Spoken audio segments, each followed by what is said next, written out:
আল্লাহ পাক রব্বুল আলামিন এই সব আরো কিছু বিধান দিয়েছেন। 50 নামাজ অনেক মানুষ রয়েছে তিনি ফিরে আসছেন মধ্যে মুসা আলাইহিস নাকি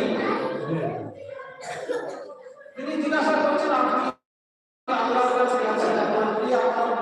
বলেছেন তিনি বিধান দিয়েছেন তিনি বলেন আল্লাহ আগে 50 ওয়াক্ত নামাজ দিয়েছেন। মুসা আলাইহিস সালাম যেহেতু আমাদের নবী আয়ের নবী তারা অভিজ্ঞতা সম্পর্কে অনেক আছে তিনি বললেন যে আপনি 50 ওয়াক্ত নামাজ তারা অনেক ব্যস্ততার মধ্যে থাকে তারা এই হুকুম পালন করতে ব্যর্থ হবে তারা যাতে এটা কমিয়ে দেওয়া হয়। আবার আপনার নবী বিশ্বনবী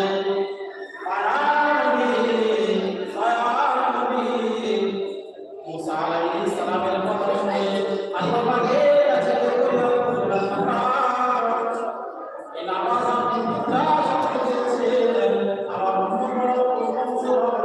হবে আপনি কমিয়ে দিলেন আল্লাহ রাব্বুল আলামিন নবীর কাছে দোয়া নামাজ নবীর কাছে কমিয়ে দিয়েছিলেন সুবহানাল্লাহ কমিয়ে দিয়েছেন। এরপর আবার এসেছেন আবার আল্লাহ সবকে নামাজ সংক্ষেপ করছি এমন করতে করতে শেষে 5 ওয়াক্ত নামাজ আল্লাহ জানিয়ে দিয়েছেন হে হাবিব আমি যেটা করতে চাই সেটা আমার খাতায় লেখা হয়ে যায় 50 ওয়াক্ত নামাজ লেখা হয়ে গেছে ওটাই থাকবে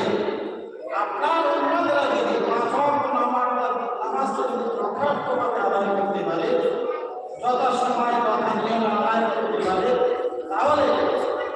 তারা ওই 5 ওয়াক্ত নামাজটা আদায় করবে কিন্তু সওয়াব পাবে 50 ওয়াক্ত সওয়াব পাবে সুবহানাল্লাহ যাতে 50 ওয়াক্ত নামাজের সওয়াব আমরা পেয়ে যাব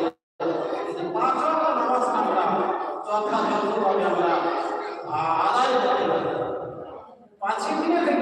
থেকে এই শিক্ষা আমরা নেব। আমরা যে বর্তমানের মানুষের এসেছি এই কয়েক মানুষ আমরা এখানে এসেছি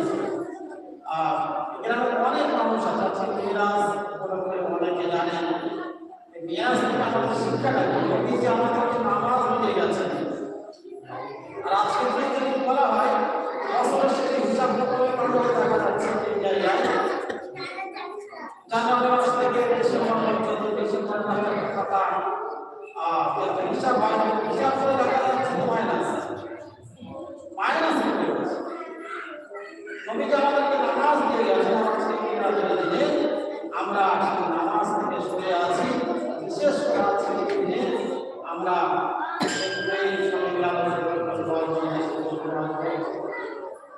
বেশ আধ ঘন্টা পার হয়ে গেল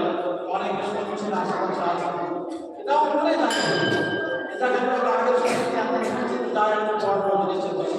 এই মানসিকতা এখন আমার হইতে পারেনি তাই তো এই মানসিকতা না করে বলে দেবে আমরা কোন চিন্তা মানুষ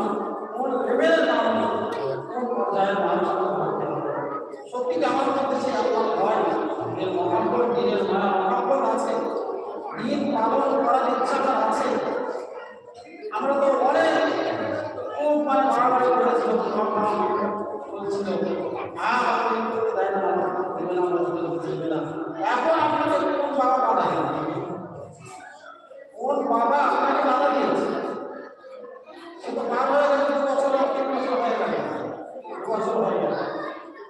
তাহলে তারপর থেকে আপনাকে কোন বাবা বাধা দিয়েছে মসজিদে আসেন যে না মসজিদে যাওয়া যাবে না কেন এখন আসেন না আর সেই সময় আপনার দেখা যাচ্ছে যারা